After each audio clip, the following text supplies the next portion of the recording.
nama Tuhan, selamat datang dan berjumpa kembali dalam ibadah raya dahsyat luar biasa Betani National Thinkers BFA My Church, BFA My Church. Apa kabar Bapak Ibu Saudara? Ajakun awet muda diberkati Tuhan. Mari saling menyapa, katakan shalom kepada satu sama lain.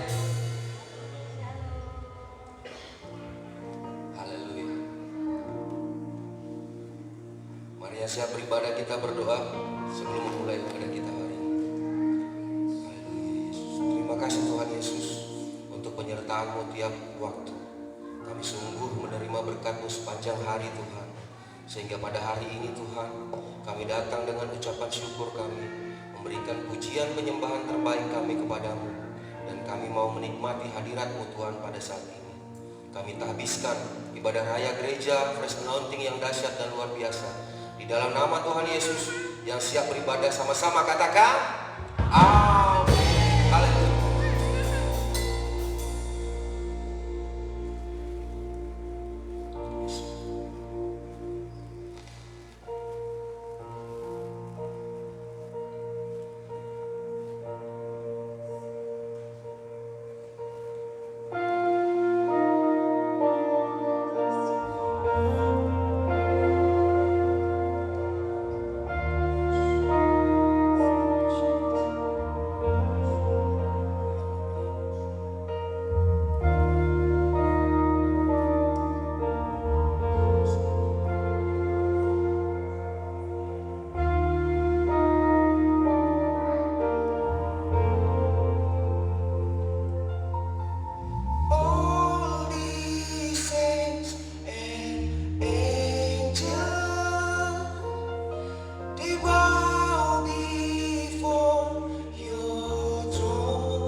kami aman di dalam-Mu. Oh,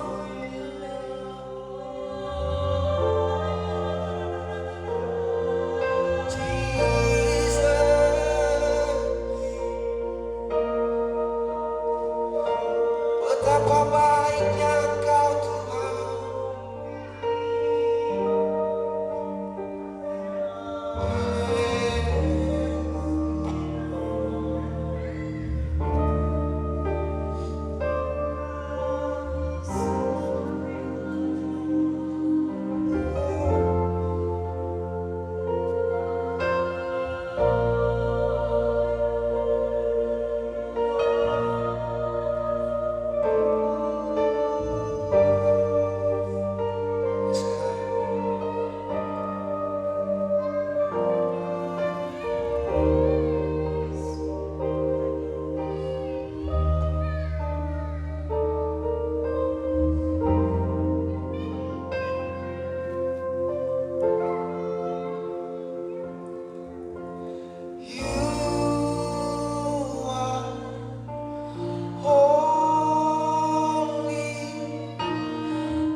lambaikan tangan.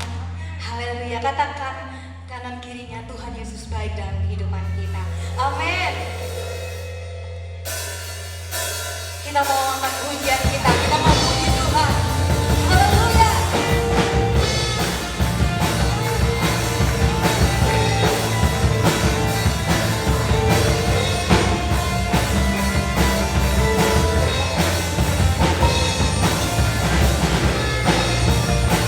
Kau baik Tuhan.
kita lagi. Roh Kudus tercurah di tempat ini. Amin. Kita percaya. Roh Kudus sudah mengalir di tempat ini. Amin. Tercurah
Persiapkan hati kita untuk masuk lebih lagi dalam hadirat Tuhan.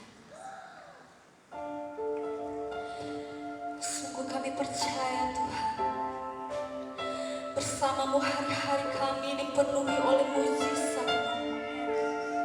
Karena Tuhan Yesus, sumber pembuat mujizat sejati bagi kami.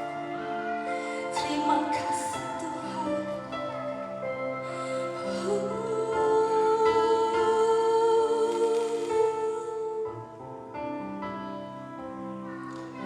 Di dalam kelemahanku, sempurna kuasa-Mu, hebatnya tanganku.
mengucap syukur. Hati kami boleh diteguhkan kembali bahwa kami hidup di zaman mujizat. Terima kasih Tuhan, kami siap untuk mendengarkan firman Tuhan. Urapi setiap kami, biar Roh Kudus yang tinggal di dalam kami memberikan kami pengertian dan melembutkan hati. Terima kasih Tuhan Yesus. Dengan sepakat dan ini sama-sama kita katakan amin. Silakan duduk Bapak Ibu Saudara terkasih dalam Tuhan. Terima kasih buat tim PW di masa liburan di Harpitnas ya, Hari Kecepit Nasional, boleh menyediakan waktu dan diri buat melayani Tuhan. Salam hormat dari Bapak Gembala melayani di BFA Palangkaraya.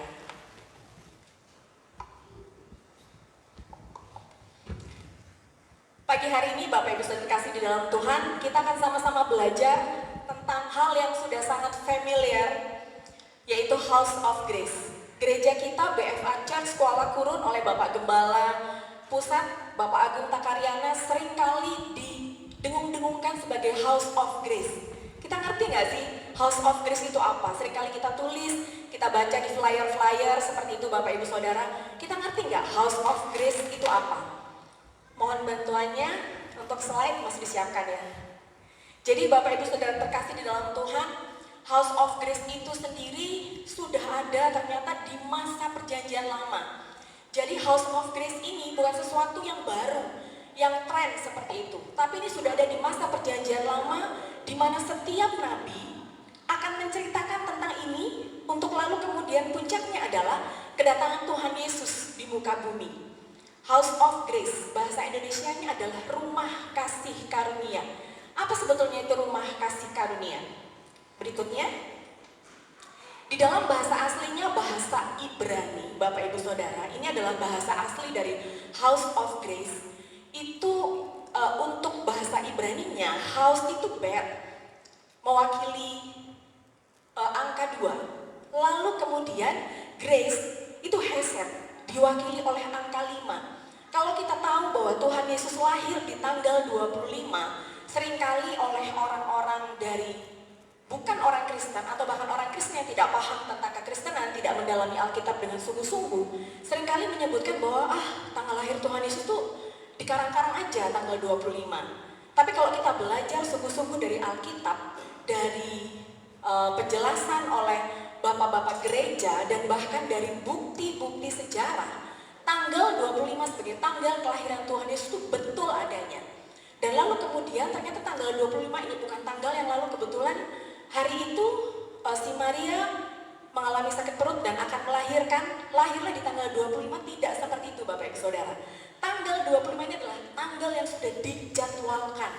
Kalau Bapak dan Ibu ingat, pada saat Elizabeth mengandung, pada saat itu malaikat Gabriel sudah menyiapkan tanggal kelahiran Tuhan Yesus. Kalau kita mau bahas tentang ini, tentang House of Grace diwakili tanggal 25, perlu satu ibadah minggu tersendiri. Tapi kita tidak akan membahas tentang tanggal 25, tapi kita akan bahas tentang House of Grace atau kasih karunia. Kasih karunia itu apa Bapak Ibu Saudara? Kita seringkali mendengar kasih karunia, kasih karunia. Buat anak-anak Tuhan, jangan sampai lalu kemudian ketinggalan bahwa yang terutama itu adalah keselamatan. Jangan sampai sudah merayakan Natal. Buat saya sih, saya sudah merayakan Natal 40 kali lebih Bapak Ibu Saudara ya, sejak saya lahir. Jangan sampai rutin merayakan Natal, tiap Natal melayani Tuhan, tiap Natal sibuk bikin kue, tiap Natal sibuk minta baju baru kepada orang tua buat yang anak-anak, tapi nggak tahu makna Natal itu apa. Di baliknya itu adalah kasih karunia, yaitu bahwa jaminan akan keselamatan dan kehidupan kekal. Jaminan akan keselamatan dan kehidupan kekal. Kalau ini sering diperdebatkan di YouTube, kita tidak akan bahas tentang itu, tapi ternyata keselamatan itu saking dia itu tidak terselami, hanya dipahami oleh kita yang di dalam kita ada Roh Kudus, diperdebatkan tidak ada akhirnya, seperti itu. Dan lalu kemudian banyak orang akhirnya gagal fokus tidak kepada keselamatan, tetapi kepada berkat-berkat yang mengikuti setelah keselamatan. Itu kebalik. Jadi yang utama, kalau kita sampai dengan hari ini sudah ke gereja sekian ratus kali, sekian puluh kali, tapi kita tidak tahu nanti kalau kita mati, kita masuk surga atau masuk itu Bapak Ibu Saudara ya. Mohon maaf. Sepertinya rugi sekali seperti itu. Jadi kita harus paham bahwa kasih karunia itu adalah sesuatu yang diberikan cuma-cuma, tapi ada satu pribadi yang membayar, yaitu Tuhan Yesus Kristus, supaya kita mendapat jaminan akan keselamatan dan kehidupan yang kekal. Dan ada berkat yang kedua, yang utama juga, dan ternyata Allah, Roh Kudus, Tuhan Yesus peduli sekali, yaitu apa Bapak Ibu Saudara? Kesehatan kita.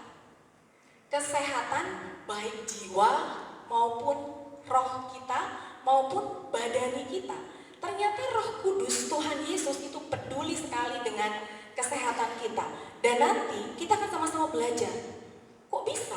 Ini kan tubuh yang fana. Begitu nanti kita mati, ini akan busuk, ditinggal di muka bumi, akan diganti dengan tubuh kemuliaan. Tapi kenapa kok sebegitu pentingnya? Ternyata Alkitab menjelaskan kehidupan Tuhan Yesus di muka bumi. Tuhan Yesus sangat peduli dengan kesehatan. Dan Tuhan Yesus proyeknya di muka bumi adalah bagaimana supaya orang-orang itu menjadi sehat, tubuh, jiwa, dan rohnya. Kita mau sama-sama baca Bapak Ibu Saudara dari Mazmur 103 ayatnya yang kedua.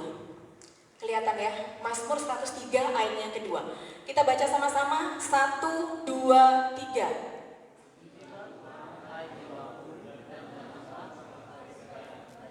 Ayat yang ketiga, 1, 2, 3.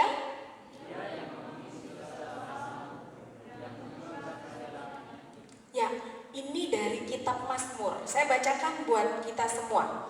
Mazmur 103 ayat yang kedua, pujilah Tuhan hai jiwaku dan janganlah lupakan segala kebaikannya. Ayat yang ketiga, Dia yang mengampuni segala kesalahanmu, yang menyembuhkan segala penyakitmu. Ini adalah Mazmur Daud. Kalau Bapak dan Ibu, Daud itu siapa? Daud itu adalah anak penggembala domba, bukan siapa-siapa, anak bungsu yang tidak diperhitungkan, tapi lalu kemudian menjadi mantu dari Raja Saul, menjadi menantu dari Raja Saul, yang lalu kemudian hebatnya, karena kesetiaannya kepada Tuhan, dia lalu kemudian menjadi raja, menggantikan mertuanya, Saul. Karena apa? Karena Saul seringkali tidak taat kepada Tuhan. Di zaman perjanjian lama, roh Allah itu bisa hinggap, bisa meninggalkan. Nah, di masa itu, Daud yang hidup di perjanjian lama, yang hidup di bawah hukum Taurat, yang hidup di bawah Old Covenant, yang hidup dengan bersandarkan pada law, firman, hukum Taurat yang diberikan kepada Musa, ternyata dia sudah paham tentang kasih karunia. Ayat ini menjelaskan dengan sangat jelas. Ketika saya belajar, Bapak Ibu Saudara, dahsyat sekali Bapak Ibu Saudara. Kita kembali ke ayat yang kedua, Pak Beni. Pujilah Tuhan, hai jiwaku, dan janganlah lupakan segala kebaikannya. Jadi, buat Daud yang utama itu apa? Hati yang mengucap syukur. Hati yang mengucap syukur, tapi dia tahu mengucap syukur itu atas apa? Dia tuh paham. Ayat yang ketiga, Dia yang mengampuni segala kesalahanmu, mengampuni segala kesalahanmu. Berikutnya, yang menyembuhkan segala penyakitmu. Dahsyat sekali Bapak Ibu Saudara. Daud ini adalah seorang raja yang luar biasa. Dia berperang 66 kali, gak pernah kalah. Dia berperang 66 kali, gak pernah kalah. Kebayang Bapak Ibu Saudara kalau berperang 66 kali, itu berarti dia apa? Dia pernah bonyok 66 kali. Seorang Daud yang panglima perang, yang raja, yang selalu menang, yang kerjaannya pergi perang, seperti itu Bapak Ibu Saudara. Bisa merendahkan hati dan bisa menyampaikan hal seperti ini di dalam ucapan syukurnya. Dia tahu bahwa dia harus mengucap syukur karena apa? Karena dia punya Allah yang mengampuni segala kesalahan. Kebayang ya Bapak Ibu Saudara, kalau perang itu kira-kira kita membunuh atau ngasih makan? Membunuh. Kebayang gak Bapak Ibu Saudara? Berapa banyak yang dibunuh oleh Daud? Gak terhitung jumlahnya. Tapi dia raja yang paham. Begitu dia pulang perang, dia menang. Dia masuk ke dalam kemah Daudnya. dia masuk ke dalam pondok Daudnya, dia naikkan pujian kepada Tuhan, dia mengucap syukur. Lalu kemudian dia menyampaikan ini, aku tahu bahwa Allah mengampuni segala kesalahanku. Coba Bapak Ibu Saudara, di zaman itu yang setiap kali kita melakukan kesalahan, kita harus melalui perantaran seorang imam masuk ke ruang Maha Kudus. Daud dengan gagah berani dia bilang, Allah yang mengampuni segala kesalahanku. Iman apa itu? Yang pasti dia punya iman kasih karunia yang bahkan saat itu Daud belum pernah berjumpa dengan Tuhan Yesus sang kasih karunia yang jadi manusia. Pengertian yang luar biasa. Jadi kalau saat ini Bapak Ibu Saudara ada di gereja ini, Bapak Ibu Saudara sudah hidup di dalam kasih karunia, tahu kalau habis ini, misalkan ini akhir zaman, pulang dari gereja, Tuhan Yesus datang, kita sudah tahu, kita akan kemana? Itu kasih karunia. Karena nggak semua orang terima hal seperti ini. Di zaman Daud, Tuhan pilih Daud dan Daud melembutkan hatinya. Dan di sini Daud tahu bahwa kesehatan itu penting buat dia. Dan dia menyampaikan yang menyembuhkan segala penyakitmu. Dan dari perjanjian lama bahkan Bapak Ibu Saudara sudah disampaikan oleh Raja Daud, Allah itu ternyata peduli loh dengan kesehatan kita. Jadi buat setiap kita yang masih nggak suka jaga kesehatan, hari ini mari kita ubah pola pikir kita, aktivitas sehari-hari kita, gaya hidup kita, pola makan kita, senggol kanan kirinya boleh. Ya kan? Untuk jaga kesehatan. Ya kan Bapak Ibu Saudara? Nanti akan lebih detail Bapak Ibu Saudara. Jadi, kebaikan Tuhan itu Bapak Ibu Saudara di dalam kasih karunia bukan hanya tubuh rohani kita yang akan Tuhan urusin, tubuh jasmani kita yang kalau kepentok ini Bapak Ibu Saudara, biru-biru ya. Habis itu kalau misalkan saya ngomong yang jelek nih, kita udah masuk di dalam kubur, dimakan ulat belatung. Itu ternyata Tuhan peduli loh dengan tubuh jasmani kita. Kalau Tuhan peduli dengan tubuh jasmani kita yang fana, loh kita yang Tuhan titipin dan roh kita tinggal di tubuh jasmani kita, kok kita nggak peduli gitu? Iya kan? Jadi mari kita peduli dengan tubuh jasmani kita dengan kita tahu bahwa Allah peduli dengan kesehatan kita. Bapak dan Ibu Saudara, kira-kira penyakit itu hukuman bukan ya? Ada orang sakit nih, kamu lagi diingetin Tuhan, ya kan? Biar lewat sakit penyakit ini kamu semakin dekat dengan Tuhan. Itu benar nggak kalimat itu Bapak Ibu Saudara? Jahat kali Tuhan kita kalau kayak gitu ya Bapak Ibu Saudara ya. Masa iya Tuhan ngasih kita sakit penyakit? Penyakit itu bukan berasal dari Tuhan. Alkitab menjawab semua pertanyaan kita, Alkitab menjawab Alkitab. Kita buka dari Kisah Para Rasul 10 ayat yang ke-38. Kita baca sama-sama, 1, 2, 3.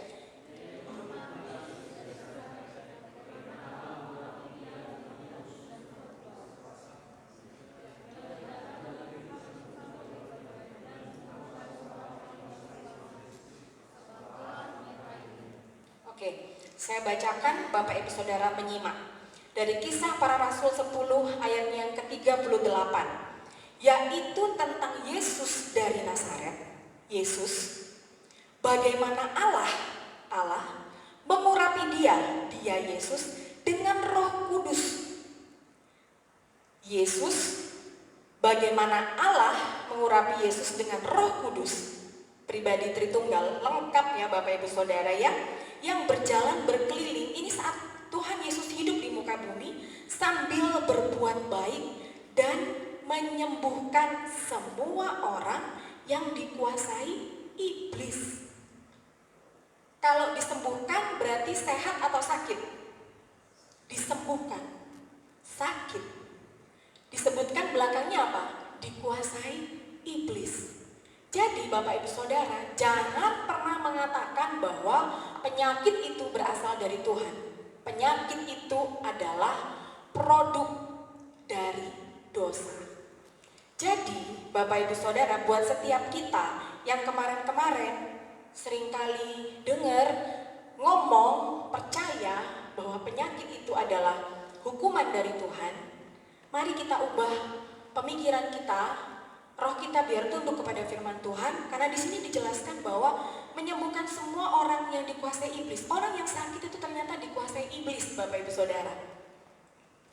Kebayang nggak Bapak Ibu Saudara, kalau Allah Sang Pencipta menghukum kita dengan sakit penyakit? Setelah di luar Allah, apakah ada kuasa yang lebih besar, Bapak Ibu Saudara? Di luar Allah ada kuasa nggak yang lebih besar? Gak ada. Lah kalau sampai Allah menjatuhkan penyakit kepada kita, siapa yang menyembuhkan kita? Gak ada kesembuhan di muka bumi ini.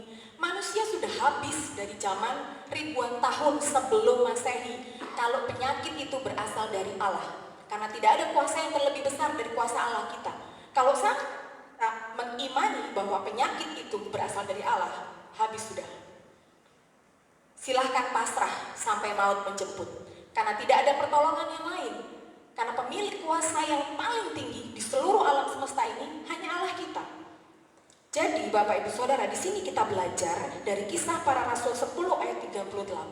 Saya sangat diberkati oleh ayat ini bahwa ternyata Allah Tritunggal kita, Allah Pencipta langit dan bumi, Allah Bapa, Tuhan Yesus, yaitu Allah kita yang jadi manusia. Ketika Tuhan Yesus naik ke surga, Dia menyediakan Roh Kudus yang tinggal di dalam kita. Allah Tritunggal kita itu ternyata peduli loh dengan kesehatan kita. Bersepakat untuk menyembuhkan semua orang yang dikuasai iblis. Jadi Bapak Ibu Saudara, kalau kita sakit berlama-lama, mari kita introspeksi diri. Kira-kira kenapa? Tapi ada sakit penyakit yang perlu Bapak dan Ibu ketahui, itu memang untuk kemuliaan Tuhan. Tapi kalau memang kita tidak paham bahwa penyakit itu bukan berasal dari Allah dan kita berlama-lama penyakit itu tinggal di dalam tubuh jasmani kita, mari kita kembali kepada firman Tuhan ini dan kita perkatakan bahwa kita sehat karena apa? Allah Bapa, Allah Putra, dan Allah Roh Kudus ternyata nggak suka kok dengan sakit penyakit. Dan Allah Tritunggal kita bersepakat untuk menyembuhkan sakit penyakit. Jadi Bapak Ibu Saudara, kalau ditanya atau dengar pendapat bahwa ih kamu sakit, udah lama ya, sakitnya berat ya, iya supaya kamu makin dekat dengan Tuhan. Itu betul nggak Bapak Ibu Saudara? Betul nggak? Kira-kira kalau Bapak dan Ibu Saudara sekarang duduk di tempat duduk, diare, bisa nggak dekat sama Tuhan? Enggak lah, fokus ke kamar mandi, iya nggak? Kalau kita sehat, kita pasti fokus sama Tuhan. Tubuh, jiwa, dan roh kita pasti fokus pada Tuhan. Dan Tuhan mau seluruh keberadaan kita ini hanya dipakai untuk hormat dan kemuliaan buat nama Tuhan. Jadi jangan salah Bapak Ibu Saudara. Selama Tuhan Yesus hidup, Tuhan Yesus itu keliling kota dan desa. Keliling kota dan desa menyampaikan kabar baik yang pertama. Yang kedua, menyembuhkan orang sakit. Cuman dua itu. Menyampaikan kabar baik, kamu mau nggak masuk surga? Kalau kamu mau, percaya sama aku. Dah. Ke sebelah sini, lihat orang sakit, dia sembuhkan. Tapi lalu kemudian tidak lupa menyampaikan kabar baik. Cuma dua itu poinnya. Selama Tuhan Yesus hidup di muka bumi, cuma dua itu poinnya. Menyampaikan kabar baik agar roh kita selamat, menyembuhkan orang sakit agar dia dengan tubuh jasmaninya memuliakan Tuhan. Ternyata Allah peduli Bapak Ibu Saudara dengan kesehatan kita. Jadi sekali lagi, mari kita peduli dengan kesehatan kita. Jadi kalau kita sakit, itu adalah perbuatan iblis. Karena tujuan dari iblis itu adalah mencuri, membunuh, membinasakan. Dia mencuri kesehatan kita, dia membunuh sukacita kita, membinasakan apa? Roh yang tinggal di dalam kita. Kita menjadi kecut, kita tawar hati, kita nggak percaya Tuhan. Lalu kemudian sakit penyakit itu apa? Menjauhkan kita dari Tuhan. Jadi jangan mau Bapak Ibu Saudara. Kita harus percaya bahwa Allah kita adalah yang punya mujizat kesembuhan. Dan saya pribadi sebagai dokter, saya ngalamin ada begitu banyak hal. Orang ini kayaknya mati, saya udah gitu dengan akal budi. Tapi ternyata dia pulang, sukacita, ketemu anaknya, ketemu suaminya, ketemu keluarganya. Saya ngalamin banyak banget mujizat. Dan saya tahu bahwa Allah saya adalah Allah yang menyembuhkan. Jadi pola dari Tuhan Yesus Bapak Ibu Saudara, yang pertama, menginjili. Tuhan Yesus target utamanya bukan tubuh jasmani kita, tapi roh kita. Yang pertama dia menginjili, memastikan bahwa orang itu tahu setelah dia mati, dia kemana, dengan cara apa? Dengan cara sederhana sekali. Hanya cukup percaya kepada Tuhan Yesus. Yang kedua, mengucap syukur. Berikutnya yang ketiga, kalau dia sedang sakit, alami mujizat kesembuhan. Bapak Ibu Saudara terkasih di dalam Tuhan. Yang pertama, tentang pengampunan dosa. Pengampunan dosa itu dimulainya kapan kira-kira? Roma 10 ayat 9, Pak.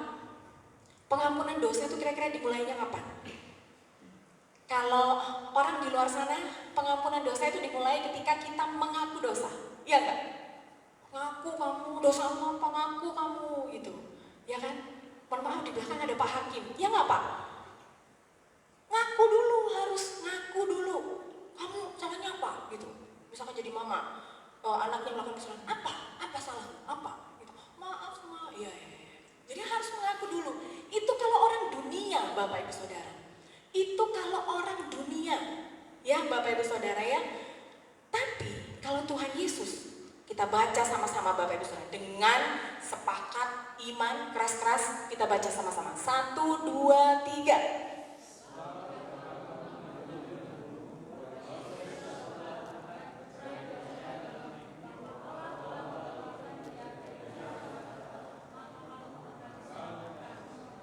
Amin. Ayat yang ke-10.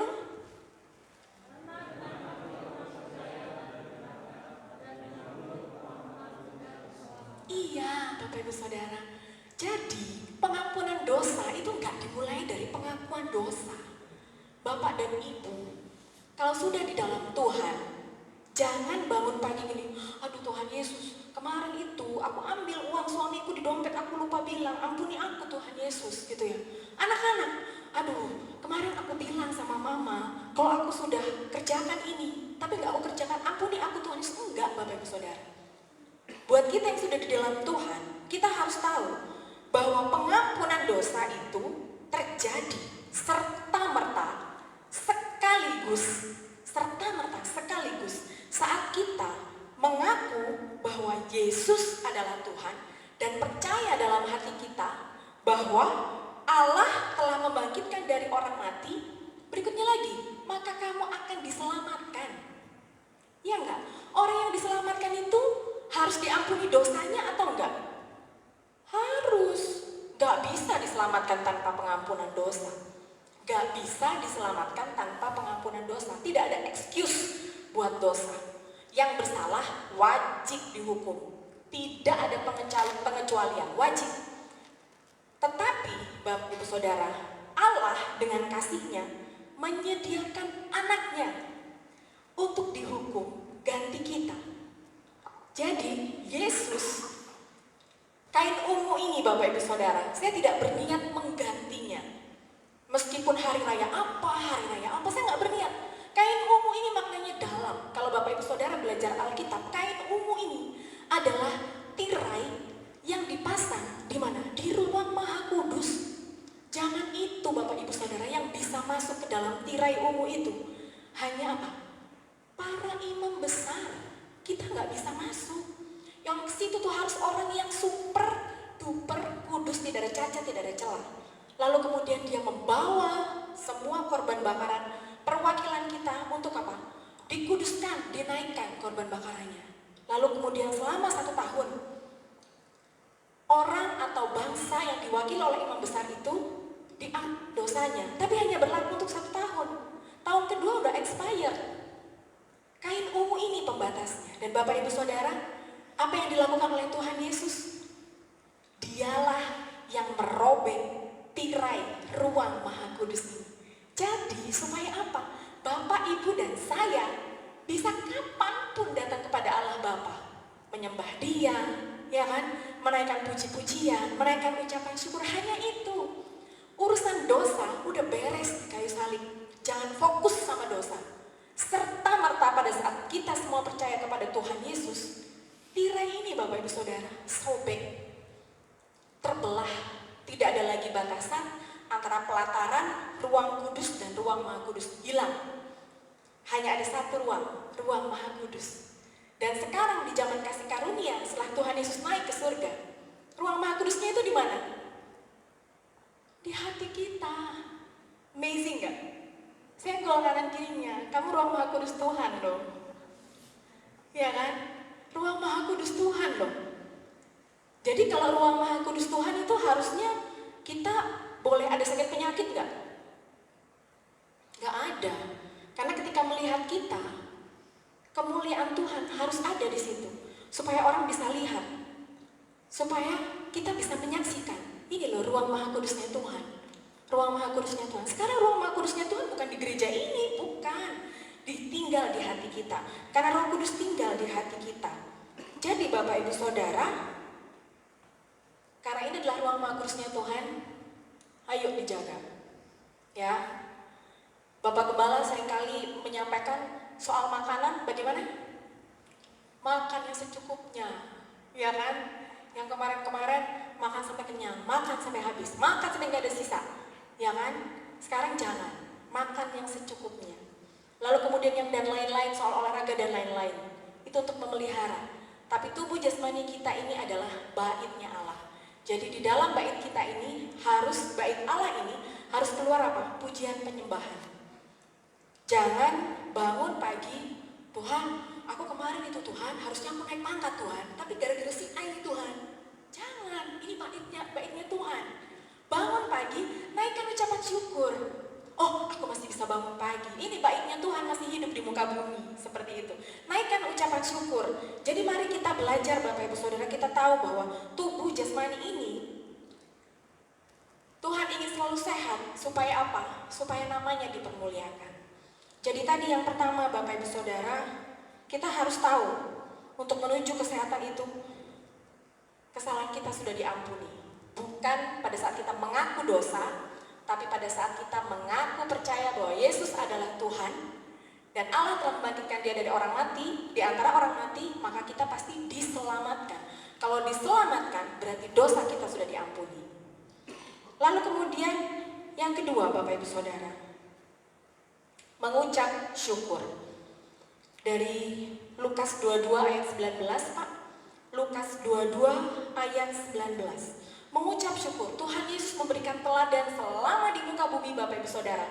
Ketika dia akan melakukan mujizat, apa yang dilakukan? Mengucap syukur. Lalu kemudian melakukan mujizat. Tuhan melakukan mujizat kesembuhan dengan banyak cara. Dengan bersabda banyak banget. Dengan pasir yang diaduk dengan ludahnya, ada juga. Dengan minyak urapan, ada juga. Berbeda-beda caranya, berbeda-beda medianya. Hanya satu yang sama. Dia mengucap syukur kepada Allah. Lukas 22 ayat 19. Saya bacakan buat Bapak Ibu Saudara. Lalu ia mengambil roti, mengucap syukur, memecah-mecahnya dan memberikannya kepada mereka, katanya, inilah tubuhku yang diserahkan bagi kamu, perbuatlah ini menjadi peringatan akan aku. Ini adalah puncak Tuhan Yesus mengucap syukur terakhir sebelum dia apa? Disalibkan, menggantikan kita manusia yang berdosa. Sudah tahu loh akan disalibkan, sudah tahu loh akan disesah, sudah tahu loh akan mati dengan cara yang hina. Kok ia mengucap syukur? Tuhan Yesus gak pernah melakukan mujizat tanpa mengucap syukur. Jadi Bapak Ibu Saudara, pintu dari mujizat itu apa? Yang pertama tadi, kita tahu bahwa kita manusia yang sudah diampuni. Kita bukan lagi manusia berdosa, cukup dengan percaya kepada Tuhan. Yang kedua, mengucap syukur. Jangan bersungut-sungut. Ketika hal buruk terjadi kepada kita, jangan bersungut-sungut. Belajar untuk mengucap syukur. Saya tahu itu tidak mudah, tapi ini adalah teladan dari Tuhan Yesus. Lalu kemudian yang ketiga, sedikit agak panjang, tapi saya akan cepat. Kita akan mengalami kesembuhan. Kesembuhan itu Bapak Ibu Saudara, kalau di zaman Tuhan Yesus adalah kesembuhan secara fisik, kesembuhan secara jiwa. Ingat ya, Tuhan Yesus menyembuhkan orang gila di Gerasa. Ya kan? Iblisnya dibuang, setannya dibuang kemana? Ke babi. Jadi kalau kita makan babi, kita makan setan. Ya Bapak Ibu Saudara, jangan takut sama setan. Setan kita makan. Iya nggak Bapak Ibu Saudara? Ya kan? Orang di Gerasa, setannya dibuang ke babi loh. Jadi kalau kita makan setan, kita lebih berkuasa atau nggak dari setan? Lebih berkuasa. Jangan lewat jalan gelap, takut, ya kan? Kita berkuasa kok, ya kan? Kita baca dari Yohanes 5 ayat yang kedua. Yohanes 5 ayat yang kedua. Saya bacakan buat Bapak Ibu Saudara.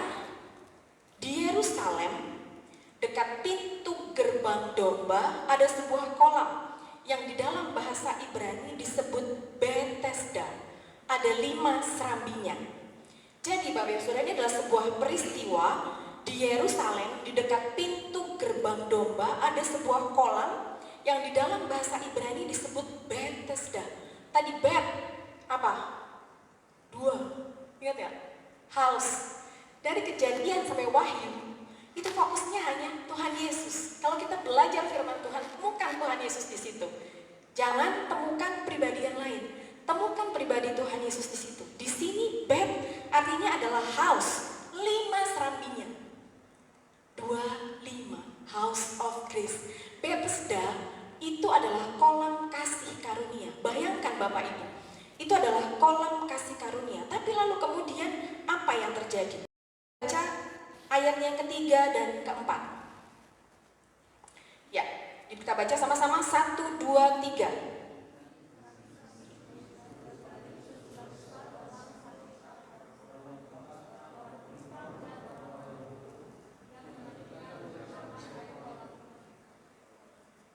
Ya, dan di serambi-serambi itu berbaring sejumlah besar orang sakit, orang-orang buta, orang-orang timpang, dan orang-orang lumpuh yang menantikan goncangan air kolam itu. Gak cocok, namanya loh rumah kasih karunia.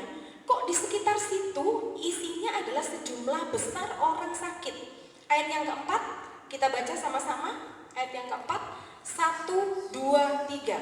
Sebab sewaktu-waktu turun malaikat Tuhan ke kolam itu dan menggoncangkan air itu, barang siapa yang terdahulu masuk ke dalamnya sesudah goncangan air itu menjadi sembuh apapun penyakitnya. Ini Bethesda, kolam kasih, House of Grace, rumah kasih karunia.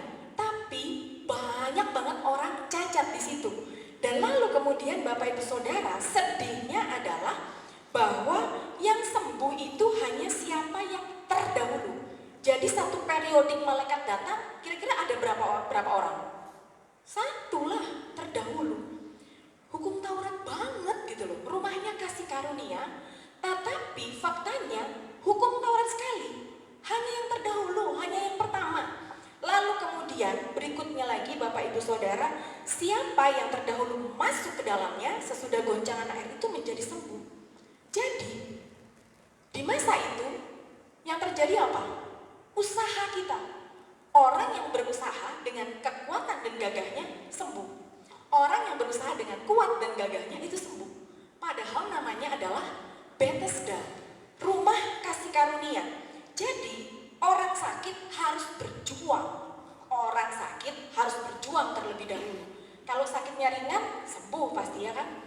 Kalau sakitnya sedang, ya nggak tahu lah, kalah sama yang sakitnya ringan. Kalau yang sakitnya berat, ya udah pasrah, ya kan? Lalu kemudian kita baca ayatnya yang ke-5. Ayatnya yang ke-5, Yohanes 5 ayat yang ke-5.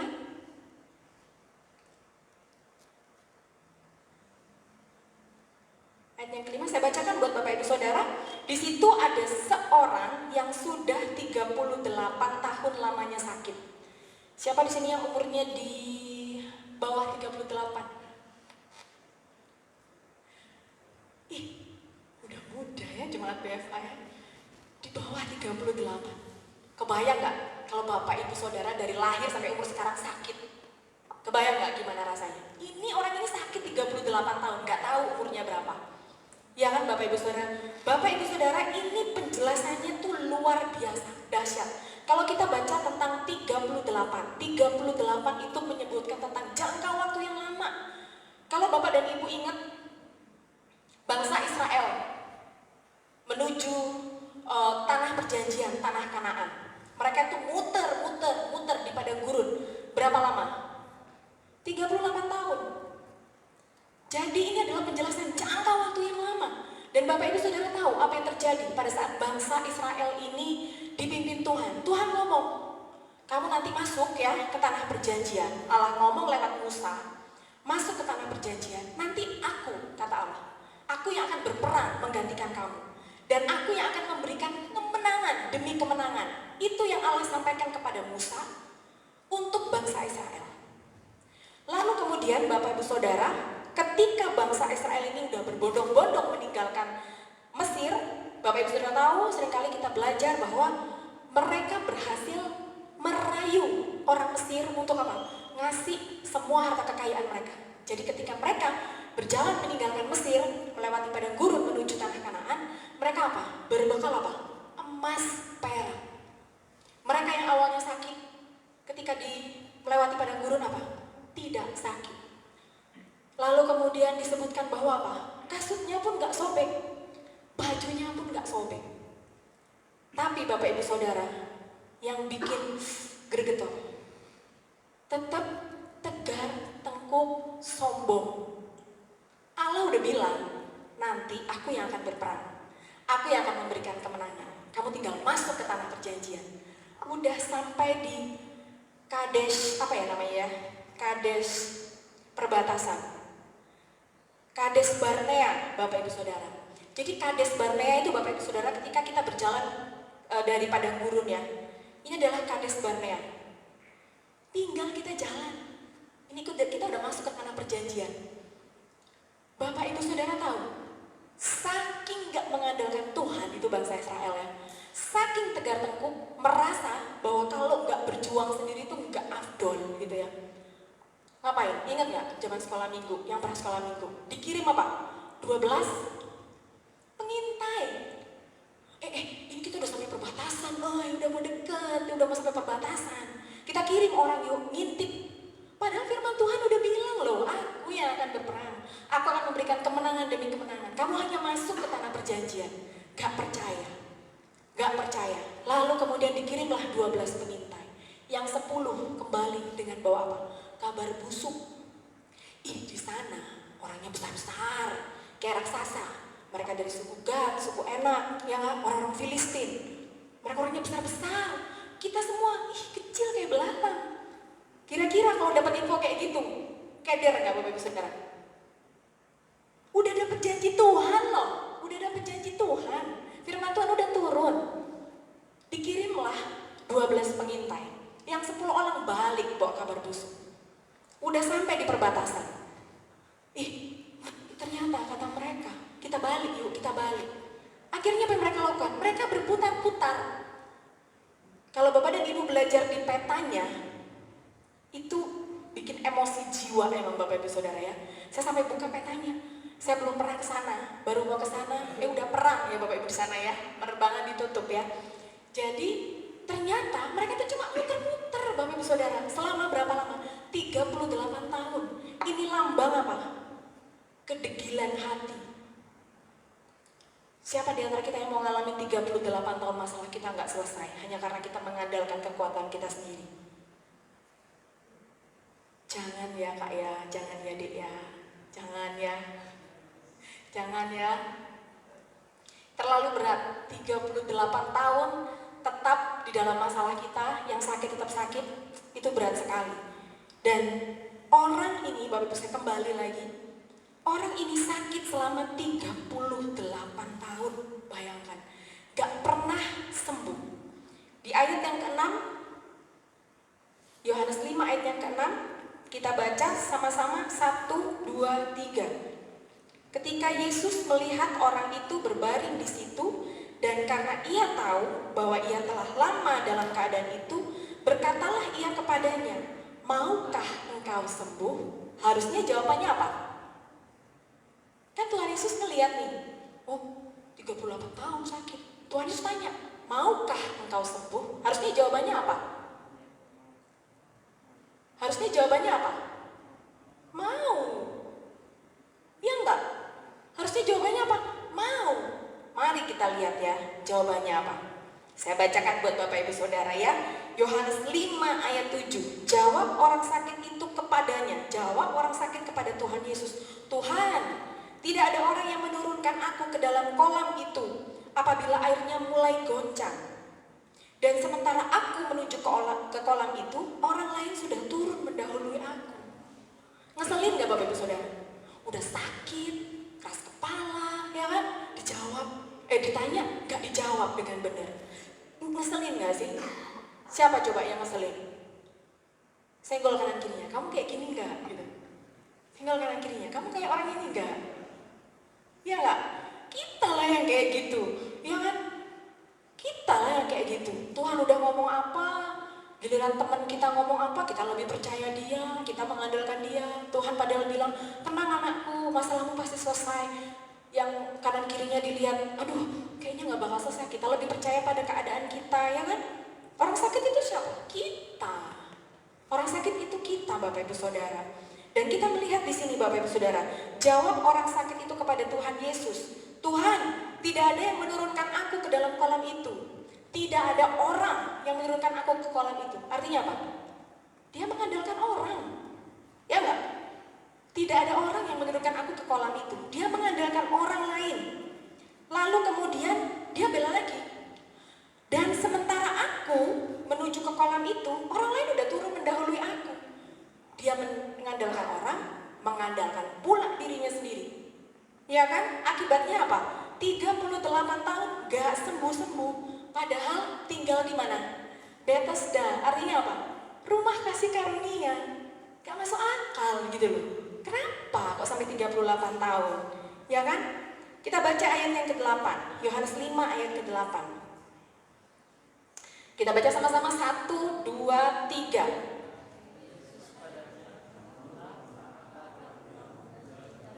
Ya, ayat yang ke-9. 1, 2, 3.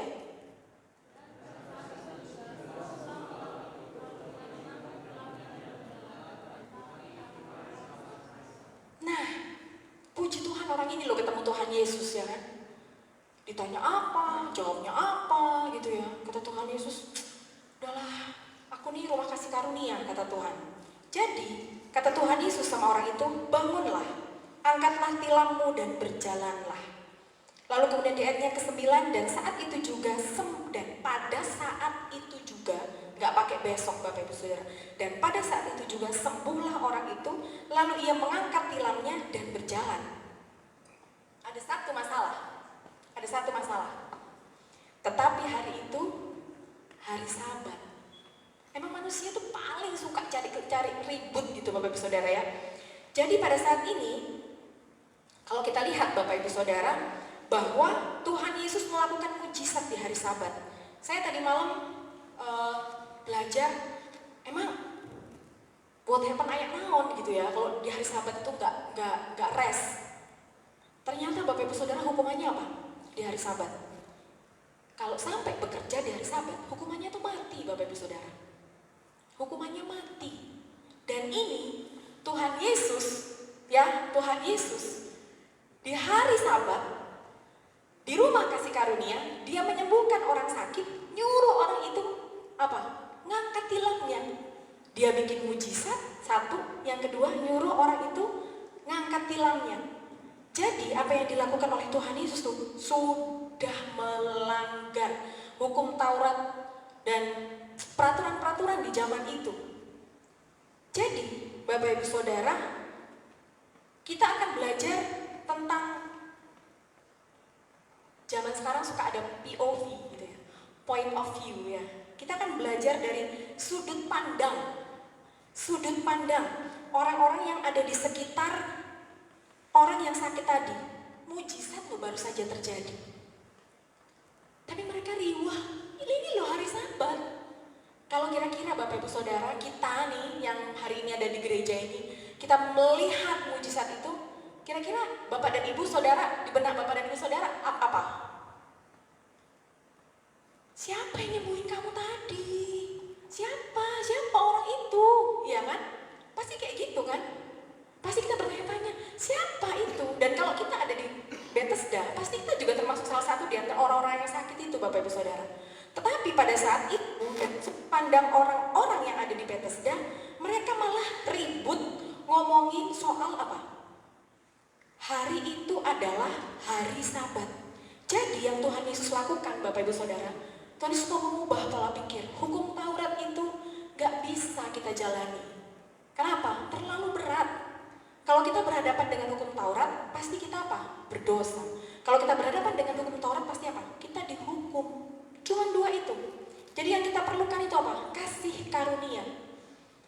Pengampunan dosa tadi.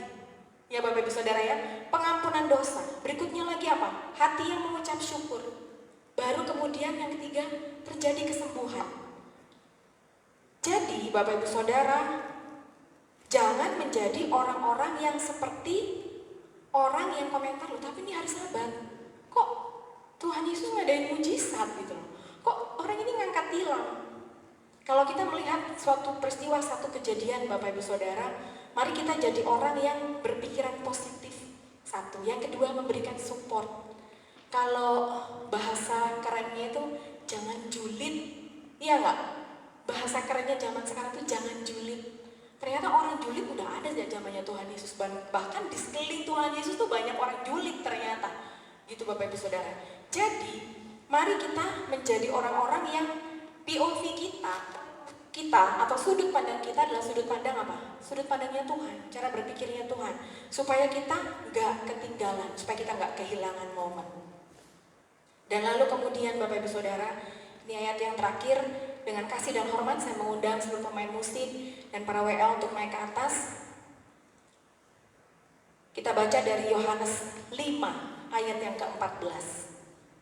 Yohanes 5 ayat ke-14. Yohanes 5 ayat ke-14 kita mau baca sama-sama. 1, 2, 3. Kemudian Yesus bertemu dengan dia dalam bait Allah, lalu berkata kepadanya, engkau telah sembuh, jangan berbuat dosa lagi, supaya padamu jangan terjadi yang lebih buruk.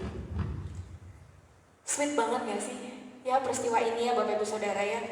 Kalau kita ingat Bapak Ibu Saudara, 10 orang sakit kusta, 10 orang disembuhkan. Berapa yang datang kembali sama Tuhan? 1. 10 orang sakit kusta, 10 sembuhkan. Yang datang kembali cuma 1.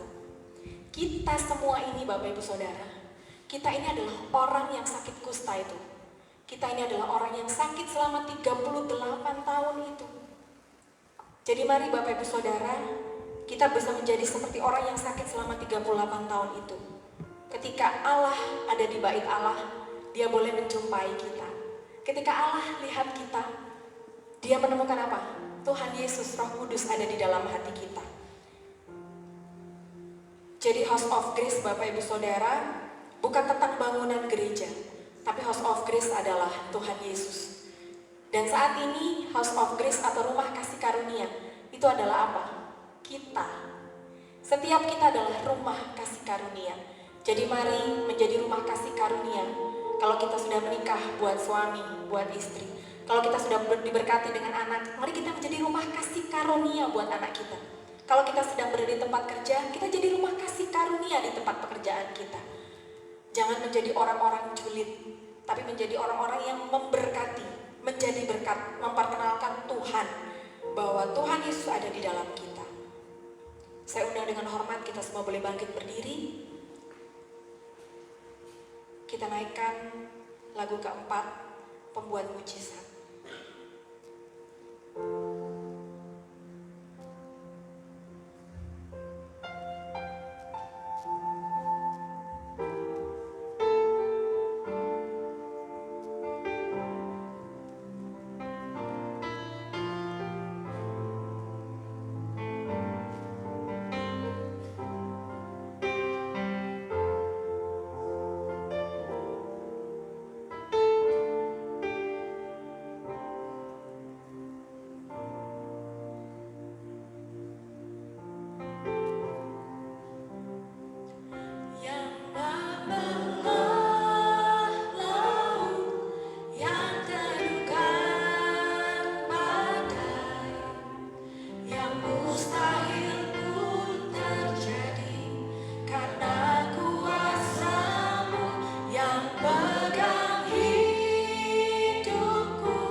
dengan iman yang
Bapak Ibu Saudara terkasih di dalam Tuhan, pada saat Tuhan Yesus masuk di masa-masa sukar di dalam kehidupannya, ketika dia siap tubuhnya dipecah-pecah, apa yang dia lakukan?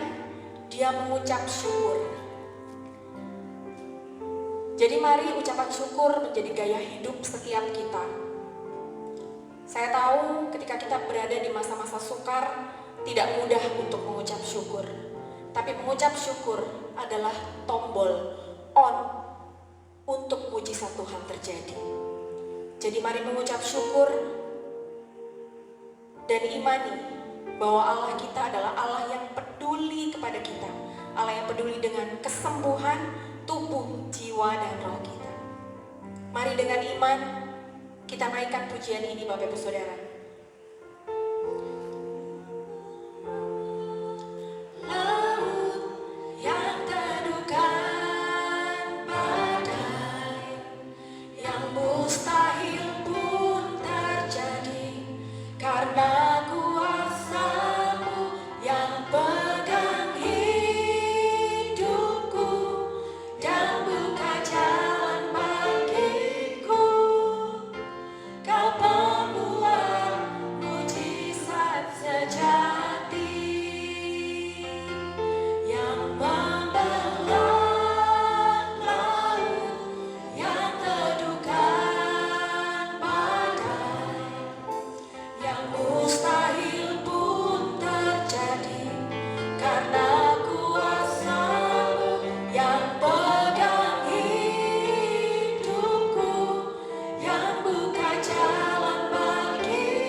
Lalu Tuhan Yesus mengambil roti, mengucap syukur, memecah-mecahkannya dan memberikan kepada mereka, dan menyampaikan bahwa inilah tubuhku yang diserahkan bagi kamu, perbuatlah ini menjadi peringatan akan aku. Dengan iman dan hormat di dalam nama Tuhan Yesus, makanlah.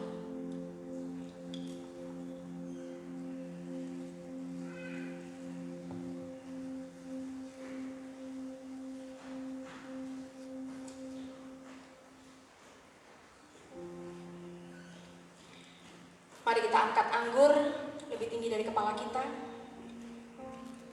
Demikian juga dibuatnya dengan cawan anggur sesudah makan. Ia berkata, cawan ini adalah perjanjian baru oleh darahku yang ditumpahkan bagi kamu. Dengan hormat dan iman di dalam nama Tuhan Yesus. Silakan minum.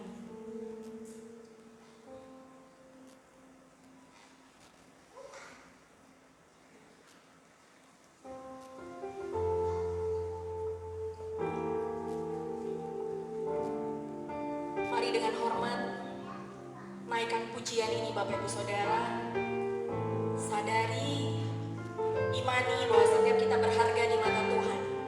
Dia bukan hanya peduli kepada tubuh roh kita, tapi dia juga peduli kepada tubuh jasmani yang kita tempati saat kita di muka bumi. Mari naikkan pujian ini dengan penuh hormat.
setiap kami harus hidup di dalam kesehatan.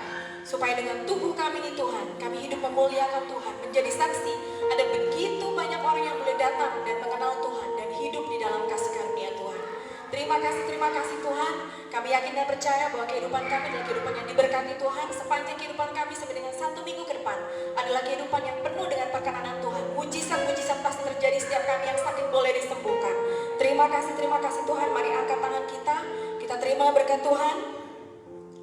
Tuhan memberkati engkau dan melindungi engkau. Tuhan menyinari engkau dengan wajahnya dan memberi engkau kasih karunia.